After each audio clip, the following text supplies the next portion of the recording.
fait comprendre que la louange sur la vie, sur l'esprit, c'est éphémère. C'est du bruit, c'est un vide. Et ce qui est important, et pour toute chose, je disais hier soir, pour ceux qui étaient là, c'est retrouver le sens de ce que nous faisons. Et ça, c'est important. Et ce matin, je voudrais vous parler d'un personnage dans la Bible qui, moi, m'a fortement interpellé.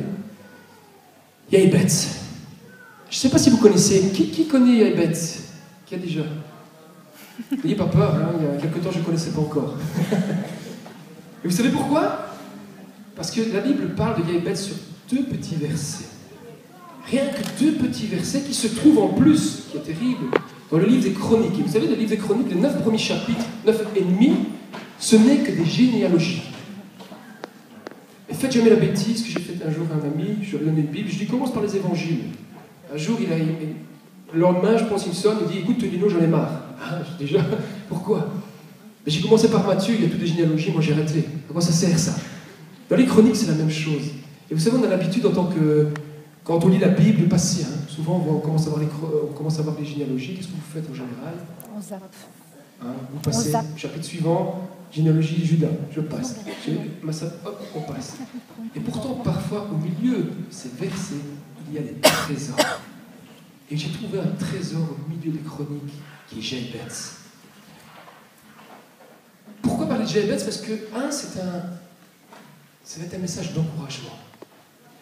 Yahébet, c'est quelqu'un qui ne prend pas beaucoup de place dans la parole de Dieu. Il ne fait pas partie de ces grands héros de la foi. Vous savez, on a l'habitude de parler des grands héros de la foi. Mais moi, j'aime bien m'identifier à Yahébet parce que, quelque part aussi, je suis nulle part. Je suis quelqu'un parmi les hommes. Quelqu'un qu'on ne parle pas. On est tous, quelque part, un peu... on n'est pas tous président de la République. Hein, quand vous êtes président de la République, c'est clair, vous êtes quelqu'un dans ce monde. Mais quand vous êtes personne simple, on a parfois l'impression d'être perdu. Se demander, mais qu'est-ce qu'on est, qui on est, qu'est-ce qu'on fait? Et il arrive même que dans le cheminement spirituel, et ça c'est important, c'est qu'on pense que celui qui a un titre, celui qui a un ministère, que celui qui a quelque chose de particulier, celui-là est important. Et c'est à celui-là que Dieu répond. Et pourtant, vous allez voir que Yahébet est quelqu'un de pas connu, pas très connu, quelqu'un qui a démarré sa vie de manière un peu particulière. Dieu va l'exaucer. Dieu va entendre sa prière. Et Yahébet, ça peut être moi, ça peut être vous ce matin. Et ça, c'est important. Qui est Yahébet? Juste, c'est important de le dire. C'est un descendant de Judas. Et vous savez, Judas, c'est la tribu de la louange. Et ça signifie Dieu soit loué. Et ce qui est important de se dire, quand on va juste approcher ce texte, c'est que Yahébet faisait partie de cette lignée royale. Il faisait partie de la lignée de David jusqu'au Messie. Et vous et moi faisons partie aussi de cette lignée royale. Nous avons tous été avec Christ aujourd'hui. Nous sommes frères, héritiers, co-héritiers. Et donc cette histoire de Yahébet, on peut s'identifier. Et c'est important. Cette personne, ce personnage qui n'était pas très connu, qui était au milieu de nulle part, qui était là, lui va être exaucé dans sa prière. Et je voudrais lire le texte. 1 Chronique, si vous voulez bien. 4, 9, 10. Et voilà ces 2 petits versets.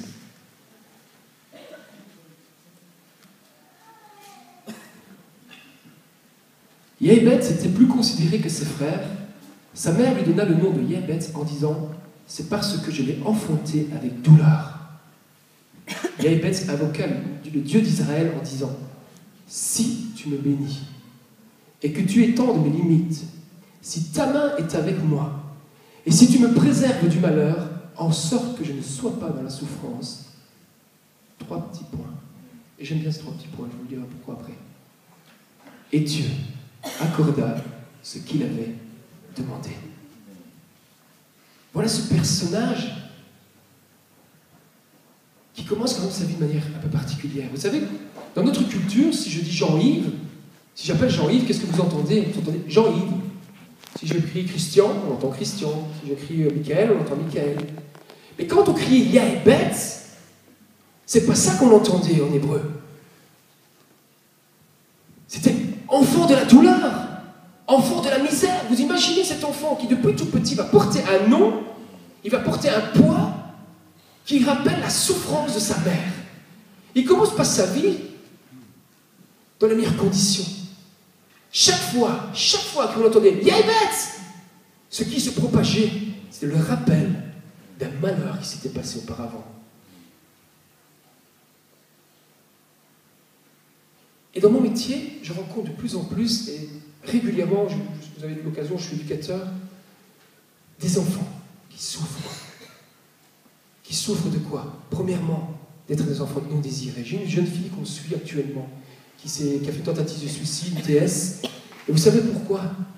Quand on analyse les choses, c'est un enfant non désiré. Son père ne voulait pas d'enfant. Et sa mère avait dit à son père, si tu veux qu'on se marie, moi je veux un enfant. Et cet homme, pour pouvoir se marier avec cette femme, a accepté d'avoir un enfant, mais dans son cœur, il n'a fait que transmettre le fait qu'il ne désirait pas cette fille. Et vous savez, c'est quelque chose qui ne se dit pas, mais les non-dits sont parfois perceptibles encore. Et cette jeune fille se retrouve avec ce sentiment de rejet. Il y a d'autres cas que je suis où ce sont des enfants qui ont l'impression qu'ils doivent toujours être parfaits. Je ne sais pas si vous connaissez ça. Si tu ne réussis pas, ben quelque part, je t'aime plus trop, quoi. Si tu réussis, oh, je t'aime, tu es mon enfant, tu es mon fils. Alors, ça arrive à tout le monde en tant que parent de réagir comme ça. Mais parfois, dans notre manière de fonctionner, dans nos familles, on ne s'en rend pas compte. C'est qu'on transmet des choses comme ça. On a l'impression que notre enfant doit toujours être au top. Il n'a pas le droit de se tromper. Il n'a pas le droit de faire des erreurs. Et peut-être parfois, quand on regarde à nos vies personnelles, si on analyse, on a peut-être eu des parents qui ne nous permettaient pas de se tromper. Et on commence à grandir avec ce genre d'étiquette, de culpabilité qui nous suit et qui nous suit. Il y a d'autres types, hein. Il y a aussi des enfants incapables. Moi, j'avais un père, c'est bien simple, il me prenait avec lui pour aller travailler, et alors, il était chauffagiste à l'époque, et il me mettait devant un travail à faire, et il me dit, voilà, débrouille-toi. Et puis, à un moment donné, j'allais voir, il me se retournait vers moi, il me dit, t'es pas capable de faire ça? Mais comment j'aurais pu être capable de faire ces choses si on ne me l'avait pas montré? Et parfois, à force de réagir comme ça avec moi, j'ai grandi toute ma jeunesse, j'ai grandi mon adolescence, et encore aujourd'hui, parfois, avec Dieu, je dois lutter. Parce que, contrairement à ce qu'on peut croire, j'ai peu de confiance en moi parfois. Pourquoi? Parce que mon père m'a montré toujours, mais tu n'es pas capable, tu n'es pas capable. Et ce qui s'est fait, c'est que j'avais toujours tendance, je voulais prouver que j'étais capable. Et j'essayais toujours, par tous les moyens, de le prouver. Et j'ai grandi avec ça. Il y a d'autres personnes qui grandissent avec, oui, c'est l'enfant difficile, oui, c'est l'enfant incapable, c'est l'enfant méchant. Peut-être vous aussi, dans votre vie, vous avez grandi avec ça. Peut-être vous avez grandi aussi avec ces choses qui vous ont empêché d'être libre, qui vous empêchent quelque part de croire que vous avez reçu des capacités, de croire que vous êtes digne d'être aimé, de croire que vous avez de la valeur. Et Yébet a commencé sa vie comme ça. Et l'histoire nous dit, quand il va commencer sa prière, si. Il commence sa prière en disant si. Et ce si n'est pas une condition de marchandage. Dans ce si, moi, ce que j'entends, premièrement, c'est que Yébet dit, j'en ai marre, Seigneur. J'ai grandi comme ça. Cette condition, j'en ai marre. Je veux qu'elle change. Et le si signifie, je ne peux compter que sur toi. Si toi, tu me donnes ta faveur. Si toi, tu agis. Si toi, si toi, si toi, si toi. 3 petits points. Et c'est bien qu'il y ait ces 3 petits points. Parce que je ne sais pas dans quel engagement Yébet est rentré avec Dieu. Mais parfois aussi, nous prions du Seigneur, mais nous oublions aussi que dans nos prières, nous avons un engagement à avoir aussi. Et parfois, c'est important de dire, Seigneur, si tu me bénis, si tu me bénis réellement, à quoi êtes-vous prêt à vous engager avec le Seigneur? Si tu me bénis. Et ça, c'est important. Parce que très souvent, ce qu'on fait aujourd'hui, on est dans ce qu'on appelle l'ère du clic-clic. J'ai même du clic maintenant. Vous savez, la souris sur Internet, hein. Avant, c'était clic-clic, ça prenait un peu plus de temps. Aujourd'hui, vous savez même faire un petit clic, tout arrive comme ça. Et souvent, nos prières, elles passent comme ça, en vitesse, en vitesse, en vitesse. Et pourtant, dans nos prières, dans notre cheminement, Dieu attend de nous un engagement. il attend de vous et de moi un engagement. Si tu me bénis, première chose, première dimension, la bénédiction. Yahébetz, quand je lisais ça, je dis, mais Seigneur, moi je n'osais jamais demander des bénédictions pour moi. Vous savez, au début, quand je me suis converti, lorsqu'on m'appelait pour aller prier pour les autres, j'y allais et je fonçais.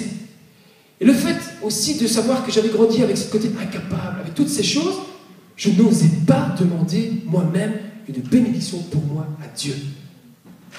J'avais l'impression que j'allais déranger Dieu. J'avais ce texte qu'on m'avait dit un jour, oui, mais Dieu sait ce que tu as besoin, donc ne t'inquiète pas. Mais je vois qu'ici, Yahébetz, quand il s'engage avec Dieu, il dit, Seigneur, si tu me bénis. Il a osé demander la bénédiction pour sa vie. Il n'a pas attendu que tous les frères viennent, il n'a pas attendu tout le temps qu'on fasse la position des mains, il n'a pas toujours attendu qu'il y ait un concert, qu'on vienne. Il a fait la démarche de foi. Seigneur, si tu me bénis, je veux m'engager, je veux aller avec toi. Si tu me bénis, si tu me fais du bien, ça veut dire, si tu m'apportes ce que j'ai besoin, vois ma vie. Quand on m'appelle, tout le monde me regarde. Quand on crie Yahébetz, les gens disent, ah oui, c'est l'enfant qui a produit de la douleur à sa mère. Ça rappelle la douleur de sa mère. Je veux que ma condition change. Je veux être un autre homme. Je veux être un homme libre de ces choses, libre de mon passé, libre de tout ce qui m'emprisonne. Si tu me bénis. Première dimension de cette prière. Osez demander la bénédiction par votre foi. Ça, c'est important. Osez demander la bénédiction par la foi pour votre vie. Alors, je ne dis pas, je ne suis pas en train de dire qu'il ne faut pas prier ensemble. Je ne suis pas en train de dire que la Bible exprime bien, il y a des temps pour apposer les mains. Il y a tout cet temps. Mais il y a aussi le temps de grandir dans votre maturité spirituelle à vous. Et toujours être dépendant de la foi des autres nous amène à un moment donné à stationner. On se dit, mais comment se fait-il que les autres avancent et moi je n'avance pas? J'ai l'impression d'être ici à l'église, j'en vois qui grandissent, qui bougent, qui avancent, et moi je n'avance pas. Mais Dieu vous attend, vous, dans votre intimité, dans votre individualité avec lui. Parce que la bénédiction, je vais reprendre un texte qui va peut-être bien démontrer ça, le principe de la bénédiction. Éphésiens 4, 28.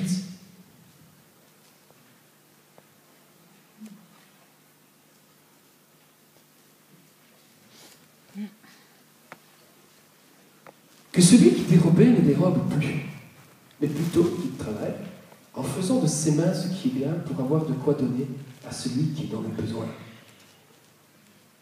Ça, c'est un principe spirituel. Dieu va bénir pour que nous bénissions. Quand Yahébetz fait sa prière, Seigneur, si tu me bénis, il est prêt à s'engager dans la collectivité, dans l'ensemble. Souvent, nos bénédictions, on pense quoi? À notre propre vie personnelle, à nos petits besoins. Mais ici, on voit bien, non seulement le Seigneur va pardonner le voleur, c'est un fait, on le sait, non seulement il le pardonne, mais il va lui donner du travail, si nous lisons bien, non seulement il lui donne du travail, il va dire, mais pour que c'est bien, tu puisses le donner aussi aux autres. Le principe de la bénédiction, c'est être béni pour bénir. La première dimension de cette prière qui m'a toujours touché, c'est ça. Yahébetz s'avance, dit, Seigneur, bénis-moi afin que je bénisse. Deuxième partie de la prière, si on peut revenir à sa prière, j'oublie mes feuilles, je passe comme d'habitude.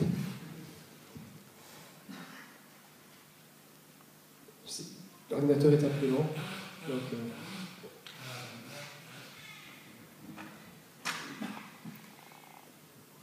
voilà. Si tu me bénis, et que tu étendes mes limites. Vous savez, à l'époque de Yahébetz, c'était important le territoire. Avoir un territoire, ça signifie quoi? La survie de votre famille. Quand on n'avait pas de territoire, qu'on avait des bœufs, qu'on avait des chèvres, qu'on avait des moutons, qu'on avait tout ce qu'il fallait, si vous n'aviez pas de territoire, vous restiez dépendant et sous la tutelle des autres. Rappelez-vous Abraham et Lot. À un moment donné, il n'y a plus de place. Et ces serviteurs et les autres vont se disputer.